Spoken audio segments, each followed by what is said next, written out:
When you stop being available, everything changes. Stoicism.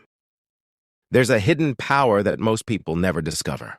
A power so transformative that once you understand it, your entire life begins to shift. It's not found in chasing more, in being everywhere for everyone, or in constant availability. No, it's found in the opposite direction. Welcome back to the channel.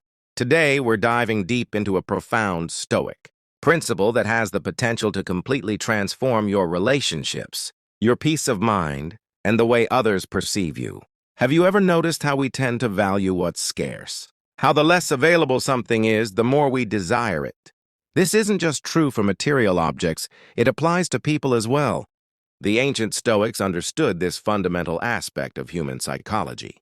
They knew that our power often lies not in what we pursue, but in what we're willing to step away from. Today we'll explore how deliberately becoming less available, physically, emotionally, and energetically creates a paradigm shift in your relationships and personal power. Not in a manipulative way, but as a practice of self-respect and authentic living. So settle in. This might be the most important half hour you spend this week. Part 1. The problem with constant availability. Let's begin with a simple truth. In today's hyper-connected world, most of us have become perpetually available. Your phone buzzes, you answer. A friend needs a favor, you're there. Someone wants your attention, you give it. A request comes in at work, you say yes. This constant availability feels like the right thing to do.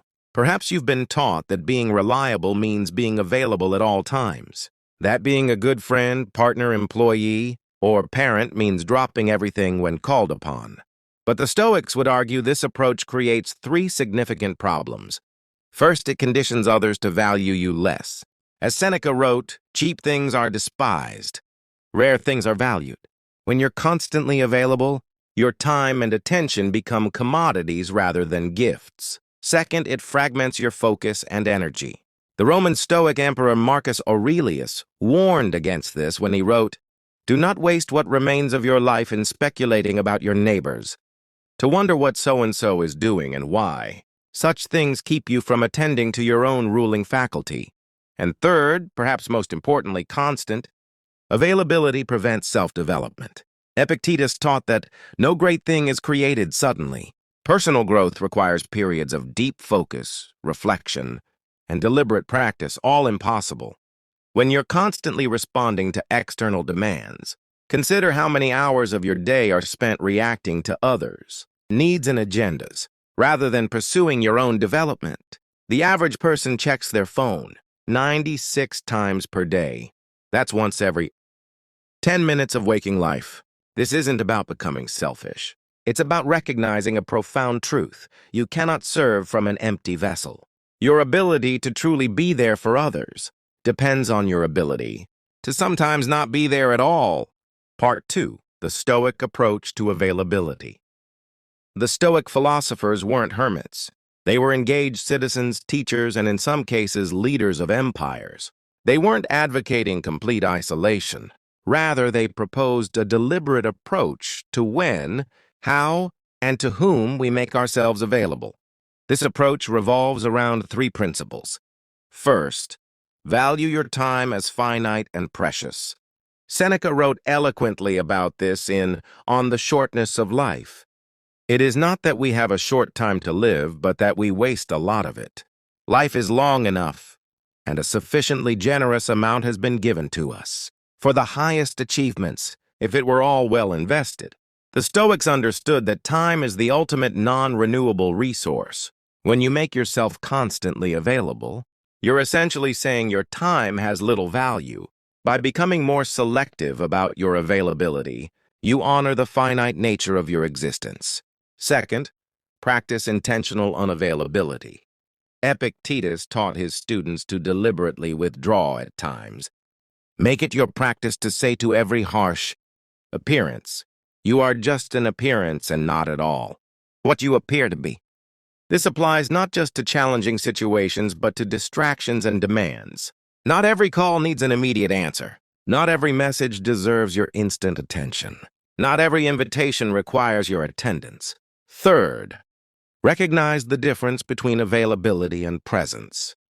Marcus Aurelius advised, "Wherever a man can live, there he can also live well." True presence, being fully engaged with whatever or whoever is before you, is far more valuable than perpetual half-hearted availability. By limiting when you're available, you increase the quality of your presence when you are. This isn't about playing games or using manipulation tactics. The Stoic approach is about aligning your external behaviors with your internal values. It's about reclaiming ownership of your time and attention, the most valuable assets you possess. Part 3. What changes when you become less available? When you begin practicing selective availability, several profound shifts occur. Shift 1. Others begin to value your time more highly. Human psychology works in predictable ways. We value what is scarce and take for granted what is abundant. When your availability becomes more limited, people naturally begin to respect your boundaries more. Think about it. Do you treat an appointment with your doctor the same way you treat a casual coffee with a friend? Who's always free? Of course not.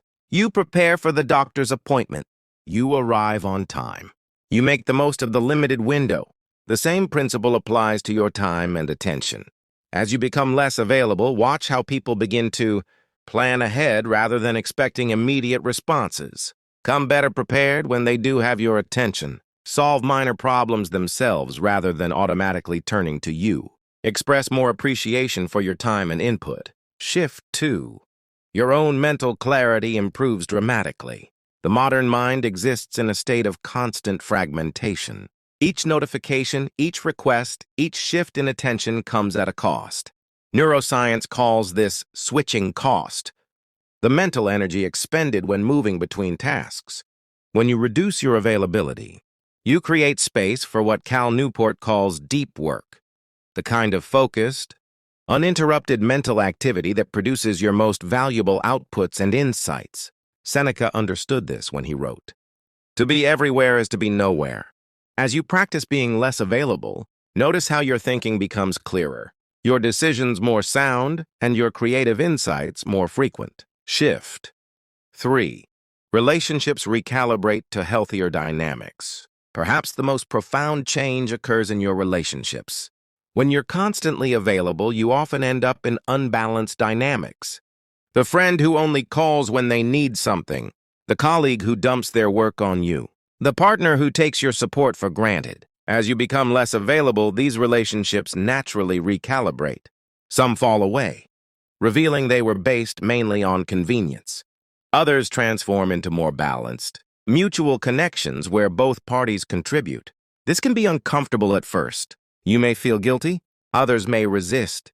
But remember what Epictetus taught. If you want to improve, be content to be thought foolish and stupid.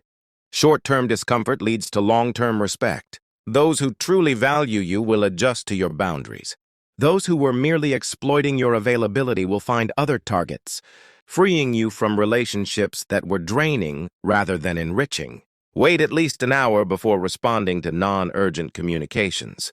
For social invitations, take 24 hours to consider before committing. As Epictetus advised, make it your study then to confront every harsh impression with the words, "You are but an impression, and not at all what you seem to be."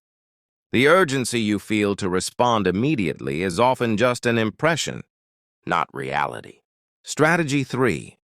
Practice the power of no without explanation. No is a complete sentence, yet many of us feel compelled to justify our unavailability with elaborate explanations. The Stoic approach is simpler. I won't be able to attend. That doesn't work for me. I need to decline. No justification needed, no apology necessary. As Seneca wrote, "He who does not know how to refuse does not know how to live." Strategy 4. Create distance in overwhelmed relationships. Some relationships develop unhealthy patterns of dependency. The Stoic response isn't to cut these people off entirely, but to create space for healthier dynamics to emerge. This might mean meeting less frequently, not responding to every crisis, encouraging independence through supportive distance. Strategy 5. Focus on quality of presence, not quantity of availability. When you do make yourself available, be completely present. As Epictetus taught, attend to thyself, examine thyself. This means devices away and notifications silenced.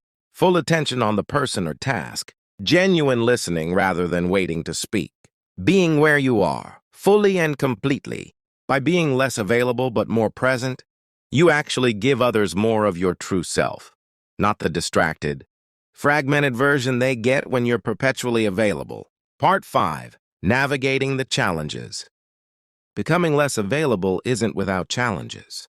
You'll likely face Challenge 1, guilt and self-doubt. Our conditioning runs deep.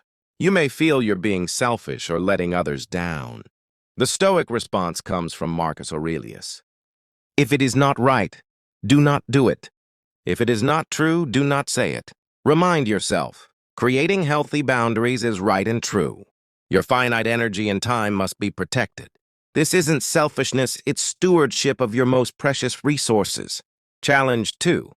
Resistance from others. People who are accustomed to your constant availability will inevitably push back. They might question your commitment to the relationship, try to induce guilt, label you as selfish or changed, escalate demands for your attention. Remember Epictetus's wisdom. If you want to improve, be content to be thought foolish and stupid. Stay steady. Those who truly care for you will adjust. Those who are merely using your availability will eventually find other sources. Challenge 3. Fear of missing out. Reducing your availability means accepting you cannot be everywhere, know everything, or participate in every opportunity. The Stoic antidote comes from Seneca. True happiness is to enjoy the present without anxious dependence on the future. When you feel the pull of FOMO, remind yourself that depth of experience always trumps breadth of exposure. Challenge 4. Professional concerns. In many work cultures, constant availability is mistaken for commitment or productivity. Yet research consistently shows the opposite. The most valuable contributors are those who protect their focus and energy. As you implement boundaries at work, focus on results rather than perceived availability. Clearly communicate your focused work periods. Educate others on the benefits of deep work. Lead by example through quality output. As Marcus Aurelius would remind us, the impediment to action advances action. What stands in the way becomes the way. The very resistance you face becomes the opportunity to demonstrate why this approach works better. Conclusion. We've covered significant ground today, exploring how becoming less available creates profound shifts in your relationships, mental clarity, and personal power. Remember, this isn't about isolation or manipulation.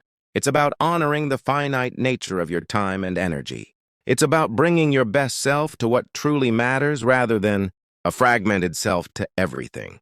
The Stoics understood something that our hyper-connected age has forgotten. True power often lies not in constant engagement, but in deliberate disengagement. Not in being everywhere, but in being completely where you choose to be.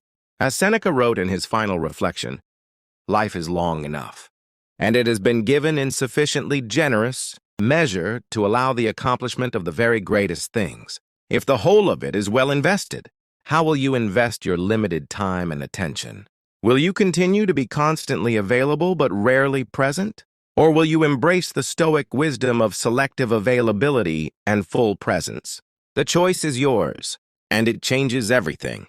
If you found value in today's exploration, remember to subscribe and hit the notification bell. Share this video with someone who might benefit from these ideas. In the comments below, I'd love to hear from you. What's one area where you could practice being less available this week? What might change as a result?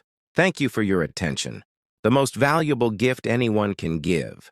Until next time, remember the words of Marcus Aurelius. Very little is needed to make a happy life. It is all within yourself, in your way of thinking.